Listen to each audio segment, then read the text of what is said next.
What's going on, everyone? Welcome in here to the Bettor Sports Betting Show on Bettor Sports Network and Fantasy Alarm, YouTube, Twitter, the BSN app, wherever you're watching. We appreciate you guys joining in here and joining us on a Tuesday with a full slate of baseball games to dive Yeah. into tonight to give you guys some betting picks, props, all that good stuff.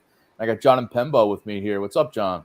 Servo, good to see you, man. It's big 12 games on the DFS main slate. There are games happening before 7 o'clock's game, so full day of baseball. Some of these games may be getting rained out, though. Again, I live, Yeah. 10 minutes outside of the city of Boston. Just had a nasty storm roll through, and I know there's some more rain and thunder working its way up the East Coast. So some games that if we're betting on, we're going to have to pay a little bit of attention to when it comes to the weather. Yeah. I looked at this whole slate and just the weather issues are just like kind of the thing when whether you're playing DFS or betting on games. You have to have the back of your mind, and it kind of ruins some of the picks you might be leaning towards. But just kind of the way the summer goes sometimes. These thunderstorms are always popping up, so Yeah. just got to keep it in mind. But yeah, we'll touch on all of our baseball picks for tonight. If you got any of your own that you want to throw at us, definitely hit us up in the chat on YouTube or tweet at us or comment in the Discord wherever you're watching. To throw out some picks, questions you got for tonight, and we'll get to all of those. But wanted to start out here because one of the big news just in the sports landscape and definitely sports betting world is that Saquon Barkley is back with the Yeah. Giants, ending his holdout, signs his new contract. And you have an awesome article up on fantasyalarm.com right now that was up earlier today. So everyone go check that out, breaking down some of the impact from the betting and fantasy angle for this. But just kind of going through this. So it's a 1-year deal worth up to $11 million. The base value is that franchise tag that he wasn't going to sign initially, but there's $900,000 worth of incentives according to ESPN here. And some of those thresholds are, 1,300 rushing yards if he gets to that, 11 touchdowns, 65 catches. So when you look at this and we kind of flip it to the betting angle here, his DraftKings total rushing yards prop right now is at 1,050 and a half rushing yards, minus 110 both ways here. But when you look at last year, he had over 1,300 rushing yards, which if he gets that threshold I mentioned, the 1,300 rushing yards, he would get that incentive in his contract. But the prop is a little bit low here. What do you look at for this prop if you're looking to bet his odds for this season? I mean, I have to assume that it's just health being baked into that total, right? I mean, he's missed a handful of games every year, really, except for his rookie season. And last year, he just didn't play Week 18 because they already had it locked up. But 1,050, it doesn't take much for him to get that, even if he was to only play 14 games, in that range. So I like the over. Again, I am not an injury forecaster. I'm not a doctor. You can't predict the future here. He is healthy. He is going into the season healthy. He's going to be ready to go. And if that is the case, I don't understand how he goes less than 1,000 yards here. Given the offense, I think the Giants are poised to take a little bit of a step forward in year 2 under Brian Daboll. Now, I know they have a tough division, and Vegas doesn't really like them either. They only set their win total at 7.5. So, either a lot of us are going to be very wrong on the Giants this year, or Vegas is going to get killed, given the way they have the Giants projected to perform, both as a team and some of the individual statistics that they have set forth for some of their players this year. Yeah, I find it interesting too. So last year he had that 1,313 rushing yards, 1,313, and it was his first year going over 1,000 rushing yards since 2019 when he had just barely over 1,003. So Vegas is probably looking at these previous rushing totals, with obviously the injuries are part of it for him, but I think also with this the fact that Daniel Jones is like a rushing quarterback. We've seen this with other rushing props for other, like the Ravens rushing props in previous years. The Eagles this year I've noticed, and last year too, just with Hurts rushing more. Daniel Jones showed that ability to run last year. He has previous years. You kind of wonder how much of that will be part of the game plan again this year. You assume a decent amount, but I think maybe that's part of it. The injuries, obviously, part of it too. But it is curiously low. I think Vegas is they're begging people to take the over here, just based on last year. And now with the new contract, everyone's like, all right, he's ready to go. But you kind of wonder, especially later in the season, if they're just kind of splitting his workload more, especially with those incentives. They don't want to pay him all this incentive money, but we'll see. I agree with you. And yeah, listen, there are, the running back position itself is obviously a position that is prone to players getting dinged up, and he has a history, of that being there. I think Daniel Jones is going to take a little bit of a step back running the football this year. I think a lot of his rushing last year came more out of necessity. They didn't really have any wide receivers.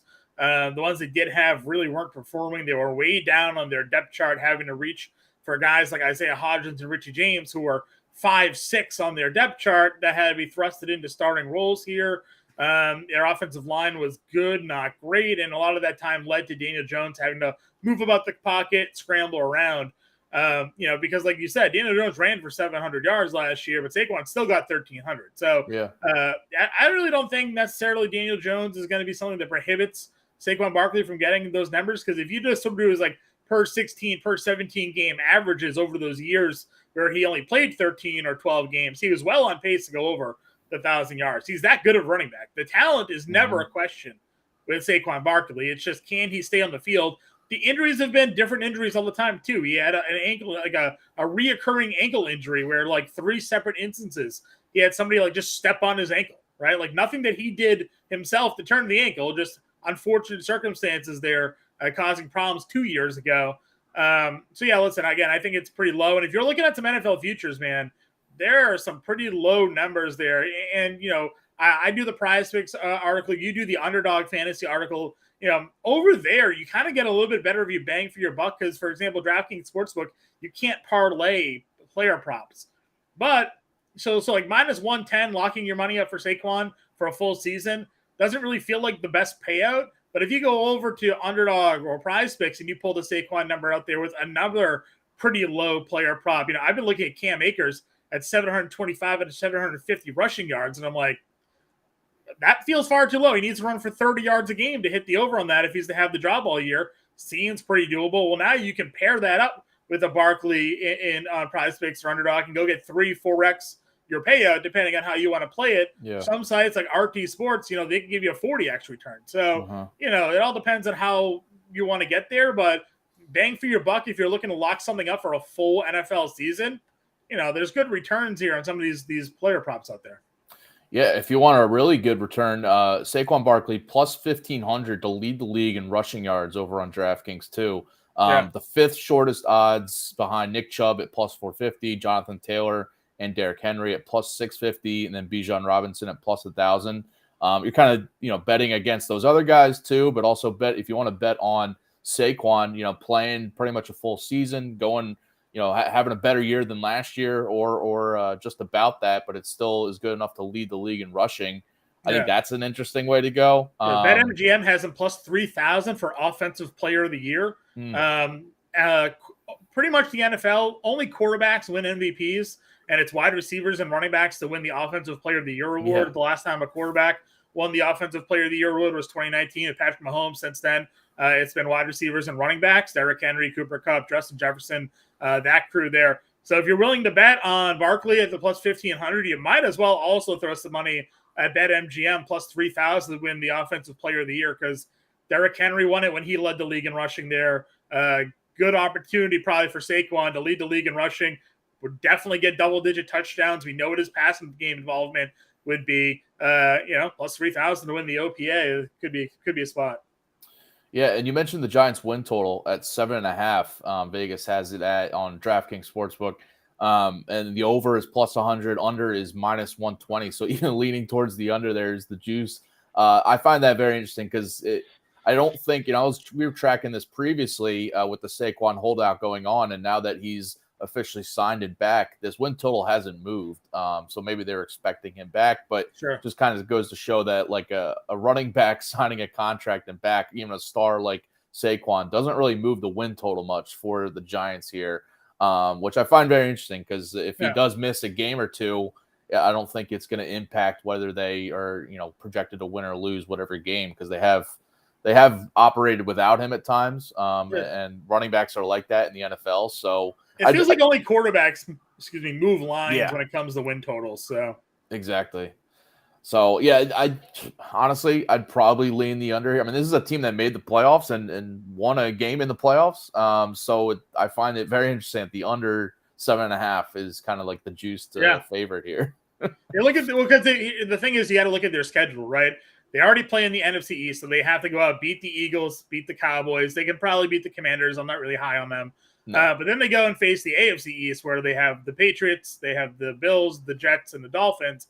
That's tough. Do they win one of those games? Maybe they beat the Patriots. Do they win any of those games? Right. So that's a really tough out of conference schedule that they have. They're already in a very tough division, which maybe they split the Cowboys in those matchups. But still, you're already now looking at yourself maybe 5 losses on the schedule before you even really look at what else they got going on there. So probably my thinking on why the Giants are where they're at. Yeah, and I was just looking at their schedule now. So they have the Raiders on the road too, which is tough. They have the Seahawks team at home, but the Seahawks could be better than them. They got the 49ers as well on the road. Yeah, not on that one, right? Tough schedule for them. I mean, even when you look at their AFC East, I mean, this isn't like the NFC the AFC West where teams have to travel far to when their home games. Like they get the Jets at home, but it's basically, I mean, that's going to be a split crowd basically. Yeah. At the Bills and stuff, at the Dolphins, not like they get the Dolphins at home, so that's tough. The Patriots at home, but I like the Patriots more than the Giants this year overall anyway. Yeah. A tough schedule for them. So probably leading the under there on the win. Yeah, the under win totals on the AFC East and NFC East teams are going to be interesting just because of that schedule alone right there. Yeah. They're going to be beating up on each other, 2 really good conferences, top end talent wise. Why I was not very bullish on my Patriots and their 6.5 win total. I was like, I don't know. They may not win a conference game. And then they got to go play the NFC East and maybe they only beat the Commanders. So Yeah, and if you look at both those divisions and kind of see all right, which teams might underperform, then it's probably the Patriots, and then in this NFC East, it's probably the Giants and Commanders. Right, but the Bills are at 11.5. Would it shock you if they come in under that, given the schedule that they're playing? No. I don't think so. So yeah, that one's just probably Vegas trying to save themselves of the 12-5 season or whatever. Yeah, so that's the Saquon talk. And again, check out John's article up on Fantasy Alarm right now to see some of his fantasy analysis for Saquon's ADP right now, and some of these betting odds that we were just talking through for his props and Giants win totals, odds, all that stuff. So check that out as well. All right, let's dive into tonight's baseball slate. We got a ton of picks to give you guys tonight, and let's start with our best bets here. What's your top pick tonight, John? Yeah, I went Steven Matz over 2.5 earned runs. It's -120 over on DraftKings Sportsbook. Get to match up against the Arizona Diamondbacks, a team that we've been basically just plugging in against lefty pitchers all season long. Matz himself, obviously not having a good year here, so he's got to work his way through that lineup with Ketel Marte, Christian Walker, Evan Longoria, Rivera, Kelly, Corbin Carroll, obviously, even though he's from the left side, still hits lefties really well. So, it's a tough matchup here for Matt. So we're going to go the over 2.5 earned runs. That could be cashed by the first inning, honestly. Yeah, I looked at the over in this full game too, just because the Cardinals and Diamondbacks offense is both kind of trending up right now. So yeah. I think, but at the one side that it is, I mean, the Diamondbacks are favored in that game, -120. I do feel more confident the D-backs touching up Matz than Merrill Kelly against the Cardinals. So Cardinals can be up and down, but yeah, the Diamondback side of that thing is probably the way to go.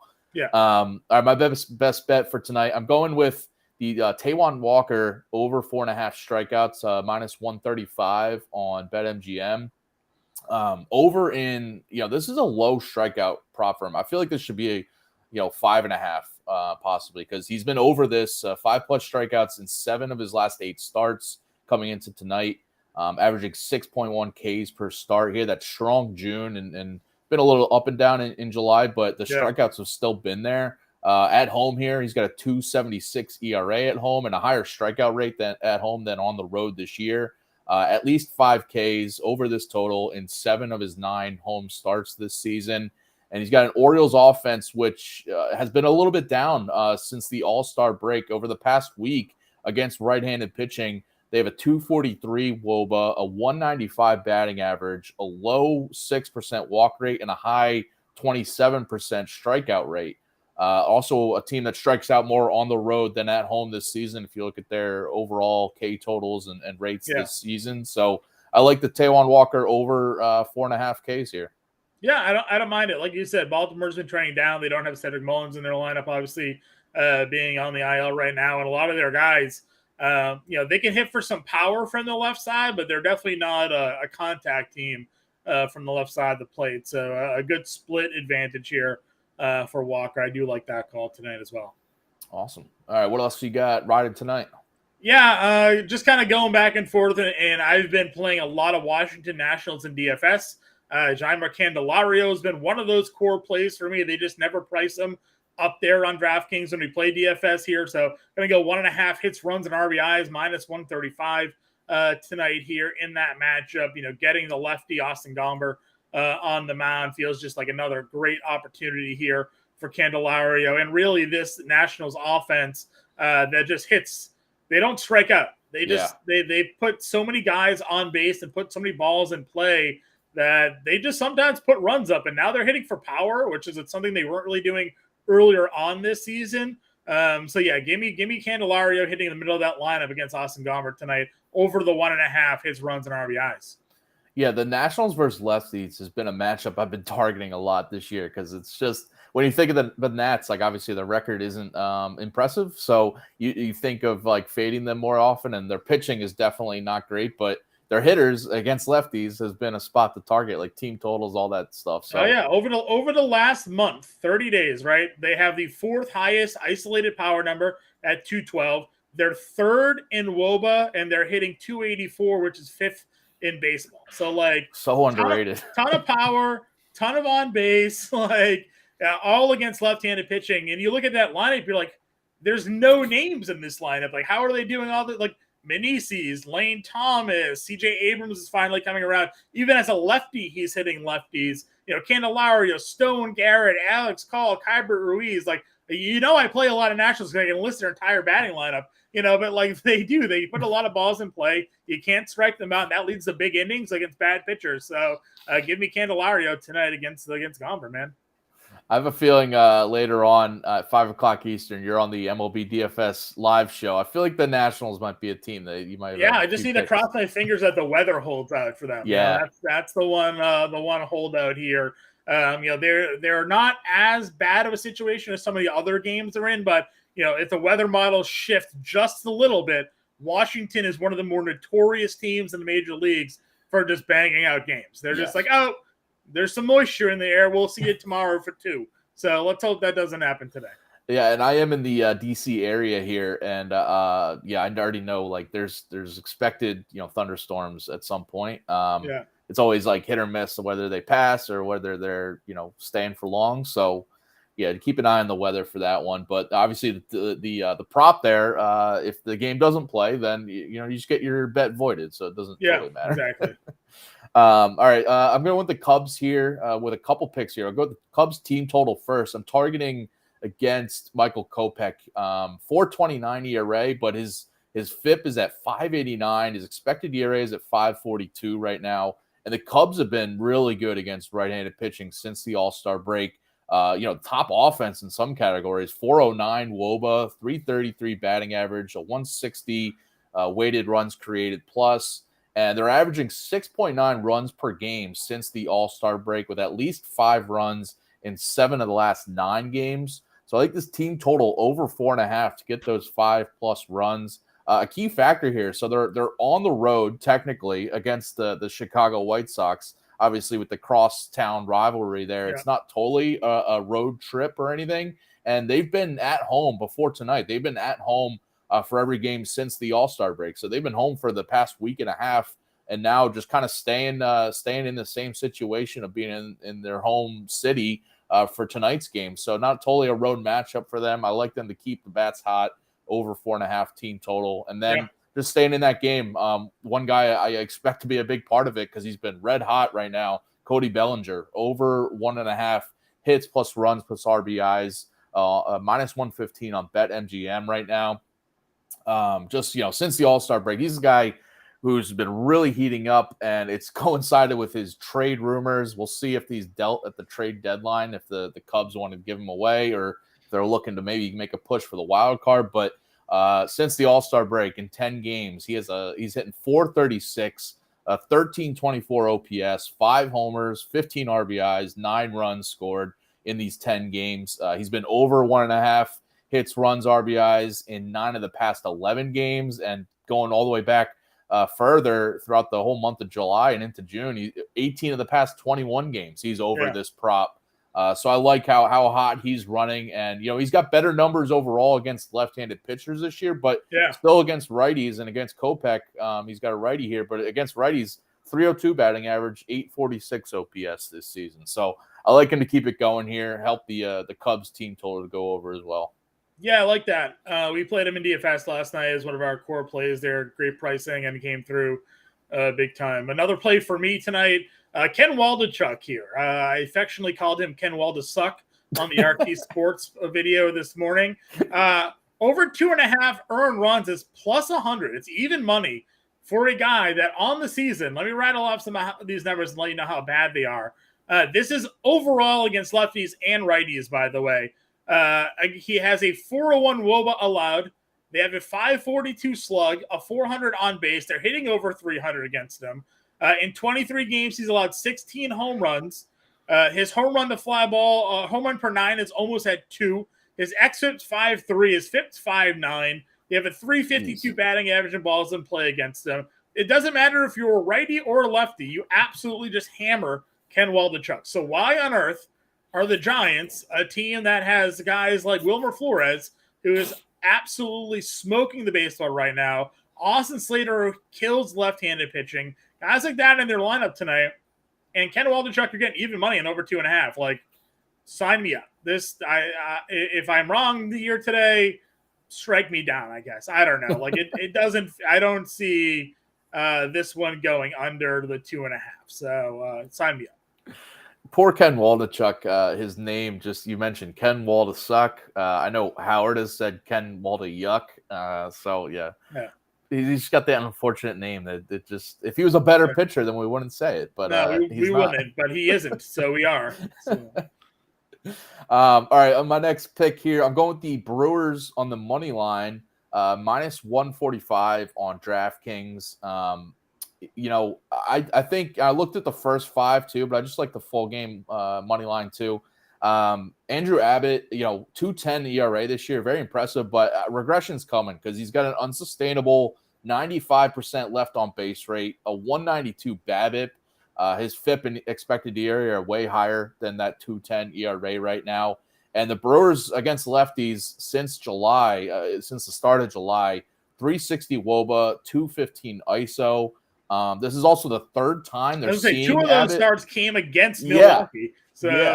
Third time seeing Abbott this month, and fourth time seeing him over the past 2 months. So they're very familiar with Abbott here. And the last time they hammered him when it was in Milwaukee. Yeah, at home on July 7th, not too long ago. 6 runs on 9 hits.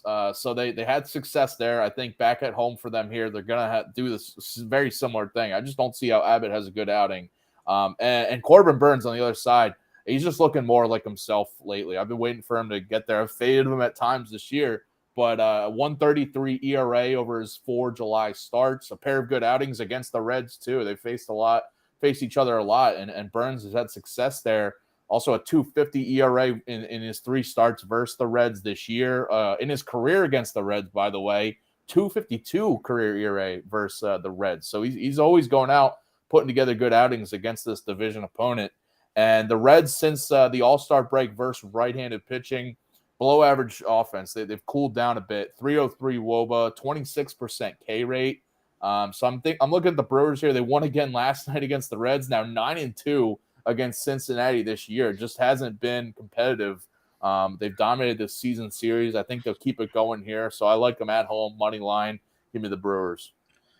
Yeah, I like that a lot. It was funny before that Abbott start in Milwaukee. We follow a lot of other people who tout out plays over on the new X platform. And someone had tweeted out Joey Weimer anytime home run, and he listed some like very specific stats. It's like Abbott on the road against righties, and then Weimer at home against lefties, and it was like a super small sample size. It was like 15 plate appearances. It's like, come on, like that's what your analysis behind this play you're giving out. Sure enough, Weimer homered like his first at bat off Abbott. I was like, son of a gun, like good on him. So so I'm kind of listen. I have Andrew Abbott on my fantasy teams, but I've also been like weary of the blow up because the numbers on Fangraphs they really don't feel sustainable. He needs to be missing those bats. His 2.10 ERA is a 4.6 FIP, like you said, a 4.62 xFIP.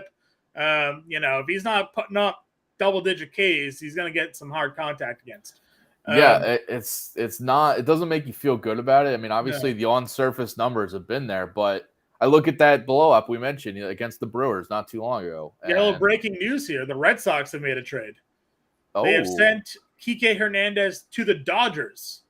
Wow. So he's back to the Dodgers. Back to LA for Kike Hernandez. I don't have the full trade details yet, but figured if we can break some news on the show, why not, right? So Hernandez going back to the Dodgers. I would imagine absolutely nothing is coming back to Boston. He was on his way to be DFA'd because Trevor Story is a few days away from getting called back up and activated off the 60-day. So that's just clearing room for Hernandez here. This is going to be a player to be named, I would have to imagine, or something like that. So anyways, a little update there. Hernandez trade deadline soon.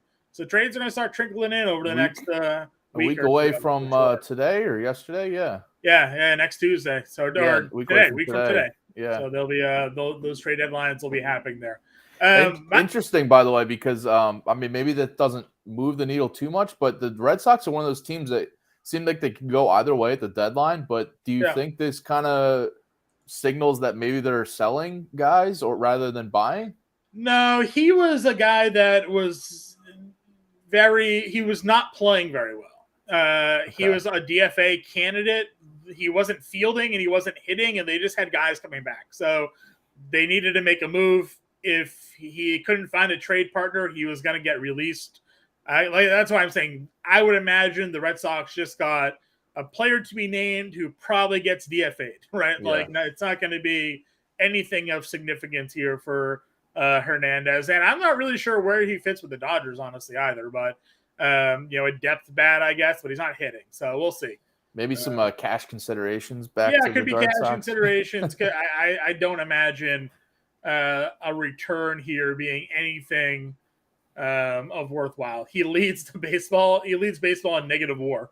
He's minus 1.4 WAR. So very well. Listen, if anything, if there was anything to get him back being a productive guy, then it would be going back to the Dodgers, probably. Yeah, that's probably. I wouldn't expect him to be actually a decent player for them now. So they're not trading for him without the idea of having him on their roster. So he'll find a way into that lineup. They sent Miguel Vargas down, a couple days, like a week ago. So they have some room for. They needed a utility player. So defensively, they needed like a utility or like infield guy because there's only so many times they could have Betts playing, second and short. Yeah, Chris Taylor moving around places. Yeah, Hernandez can find his way into that spot there for sure. If we get an update, I'll let you know who they got, but I can't imagine they got much going on there. My next bet, I like Blake Snell, plus 105 to get a win tonight. Padres here at home against the Pirates.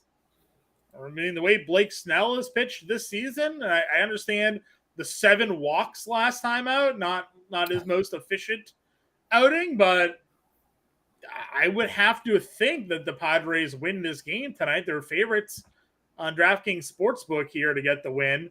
Not a good lineup in Pittsburgh. So give me Blake Snell plus 105 to record the win tonight. Yeah, I looked at the Padres. I got burned by the Padres last night. I took their Well, they're run not a good line. baseball team for whatever reason. Yeah, I thought last night against the Pirates they'd win handily. I took the run line. They ended up losing outright. Me and 60% of the DraftKings field played Yu Darvish. So, Yeah, he kind of blew up. 7 earned runs. I mean, what are we doing? I think, yeah, but the Pirates have been bad against lefties too. They get better against righties, lefties. Yeah. So I think Snell can help them bounce back here. They're minus 275 favorites to win the game on the money line, and you're getting plus odds on their pitcher to get the win. I mean, Snell was, the way he was been going for a while there, it feels like a pretty good bet there. And kind of relating it back to last night, because Darvish got lit up and had them go into the bullpen earlier than they expected, we should see Snell in there for, at least 6. Yeah, he'll throw 100 pitches. How long it takes him to throw those 100 pitches is always up for debate. But he might walk 7 to get there, but if he gets the win, exactly. So that's just what I'm looking for. I mean, they got Rich Hill going up against him. If Fernando Tatis isn't parking one of the seats before Blake Snell gets out of this game tonight, I'm gonna be upset. So. All right, my next pick here, I'm going with Domingo Germán under 5.5 strikeouts, minus 112 on FanDuel. So looking at Germán's game logs lately, he's been at 9 strikeouts in 3 of his last 4 starts. So obviously it's a little risky going here, but I expect some regression back to his lower strikeout totals from earlier in this year. His recent stretch before that, those 9 Ks recently, he went under 5.5 Ks in 7 of his previous 8 starts, with 6 Ks in that lone outlier. So he's been right around this or lower in every start previously before he tossed that perfecto and has been on a higher strikeout run lately. But if you kind of look at his matchups too, he's been posting these higher K totals against some strikeout prone offenses versus righties this season, the A's, the Cubs, and the Angels. And he's got the Mets here, who on the season, 20.9% strikeout rate versus right-handed pitching, the 4th lowest in the majors. Over the past week, Mets have some strong numbers versus righties. A 20% strikeout rate still, a 340 WOBA, 12% walk rate too. I think Germán's going to just have a tougher time here. He might still have a decent outing, but I don't think the Ks are going to be there. He's averaging 5.6 strikeouts per start this year. So I think he's going to be on the lower end of that average and go under 5.5 on FanDuel, minus 112. Yeah. Again, it's a tough spot. So the recent strikeouts have been interesting, but I feel like it could be a trap play for those looking at it here. Yeah, so this was one where I saw the 5.5 and I knew he'd been posting some big strikeout numbers. I was like, okay, then now I'm looking into the under, and then I dove into it and I was like, okay, yeah, now I feel good about it. Yeah, the Mets don't really strike out all that much. So the people are going to see 5.5. They'd be like 9 Ks and 3 of the last 4. Like, what are we doing here? And, he's going to probably get on the number there. So, my last play today, I did Jason Hayward over 1.5 hits, runs, and RBIs. I also think you could throw a little money on the Freddie Freeman prop, but it's up to 2.5 hits, runs, and RBIs. And this is purely a Chris Bassitt against lefties play. Chris Bassitt has just been getting absolutely smoked by left-handed bats this season, and they actually hit Hayward in the middle of their, the middle half of their lineup. When a righty is on the mound here, so you'll have an opportunity for him in this Dodgers lineup to go ahead and get a good spot against Bassitt. Against lefties this year, 379 WOBA, a 535 slugging percentage, 14 home runs allowed, 2.3 homers per 9 allowed to lefties, a 19% home run to fly ball rate to lefties there by Chris Bassitt. So Hayward should be up with guys on base here tonight, hopefully, and he just needs a hit and a run to drive him in, or he gets on and someone drives him in. That's what I'm looking for here out of Hayward tonight, and you're getting plus 110 on the play. Yeah, that's good odds for. I mean, obviously Hayward is not on the level of like a Freddie Freeman, like you're saying, but the plus odds there is pretty nice for that. That's what I'm looking at, right? Yeah. All right, my last play before we get to some home run calls for you guys. I'm looking at the Rangers team total over 3.5. Minus 145 on DraftKings, a little pricey, but I still think this number is just a run too low. Because on the surface, look, they got JP France here, 3.13 ERA for France, but he's a guy I've been also looking to target in the right spots because He's got a 4.43 FIP and a 4.25 expected ERA, both more than a run higher than that ERA I mentioned. And, the things that are worrisome about him, you look at his overall profile, lower strikeout rate and a high left on base rate. Just kind of worrisome when you face these tougher lineups, which is right here in the Rangers. A lead offense this year against right-handed pitching. Since the All-Star break, a 367 WOBA, 207 ISO versus righties. France is a guy, you look at his season overall, he's posted worse numbers at home than on the road. A 4.91 ERA at home, 5.84 FIP too, 3.33 WOBA at home. So all these metrics are pointing to the Rangers here. And their team total, I said, it just seems a run too low at least, because the Rangers are averaging 5.8 runs per game since the All-Star break, with at least 4 runs in 7 of the past 10 games. So we know all season long they've been putting up runs, but I just even without Adolis and Seager last night, they put up a bunch of runs. Even without Seager, they're still putting up runs. They might not win games all the time, but they're putting up runs here. So I looked at this full game over, but the Rangers are doing like kind of a bullpen game. They got an opener and then a lefty reliever in. So I don't just not fully trusting the Astros side of things, but I like the Rangers. Whether or not they're going to win, I like their team total over.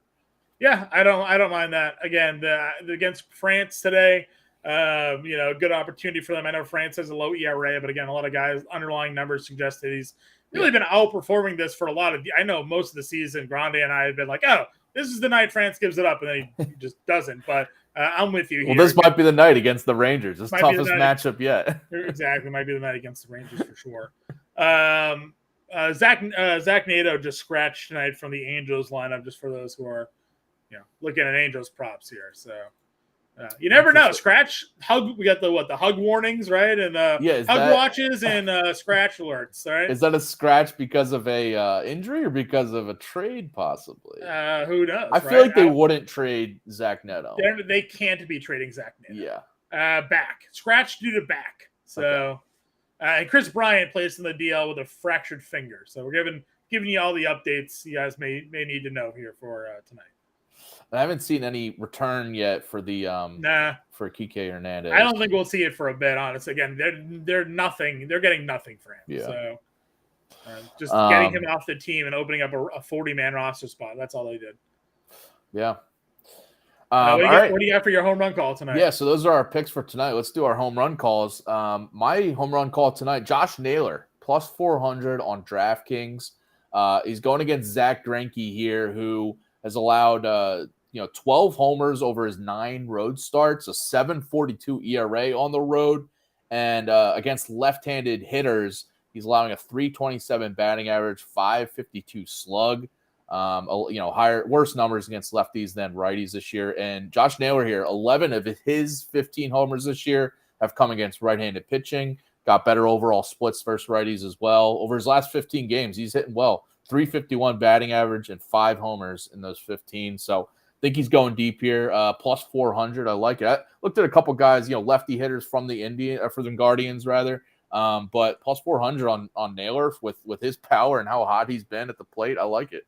Yeah. No, I was stunned to see his overall stat line the other day when I was looking at it. He's going to mess around and lead the American League in RBIs, hitting over 300. The OPS is almost at 900 now. It's crazy. What a year out of Josh Naylor, who was almost out of baseball a couple of years ago, right? He finds his way back onto the Guardians last year, had a couple of big hits, had the walk-off home run for them in one of those games. And then this year, kind of up and down for a little bit first half, and then the last month, he's been absolute nails. So he's been at the beginning of the season, they've picked it up lately, the Guardians, but the beginning of the season, this Guardians lineup was it was basically, Ramirez and not much else because they've had some guys underperforming, but Naylor's a guy that's really turned it on and it made them a very dangerous lineup now. Other guys too, but for sure it's been Naylor just kind of giving some more backup to Ramirez. Yeah. For me, my home run call, Christian Walker, plus 450 today.